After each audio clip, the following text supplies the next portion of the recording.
ভিডিওটা করতে চেয়েছিলাম না, তারপরেও করতে হচ্ছে। গত 10 তারিখে এসএসসির ফলাফল দিয়েছে। ফলাফল দেওয়ার পর থেকে আমার কাছে অনেকেই ফোন দিয়েছে, এছাড়া ফেসবুকেও দেখছি। এছাড়া বিভিন্ন গার্জিয়ান বিভিন্ন জায়গায় বলে বেড়াচ্ছে আমার ছেলে গোল্ডেন এ প্লাস পেয়েছে, আমার মেয়ে গোল্ডেন এ প্লাস পেয়েছে। আমি তো বুঝলাম না গোল্ডেন এ প্লাসটা কি। গোল্ডেন এ প্লাস বলে তো কোনো শব্দ নেই। তাহলে গোল্ডেন এ প্লাস বলার পেছনে কারণটা কি?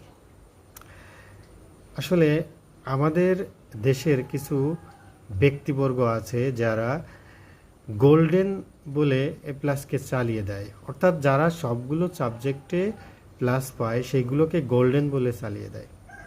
আরে আমাদের দেশে গোল্ডেন বলে কোনো শব্দ নেই, সবাই জানে, কিন্তু তারপরেও কেন গোল্ডেন বলে?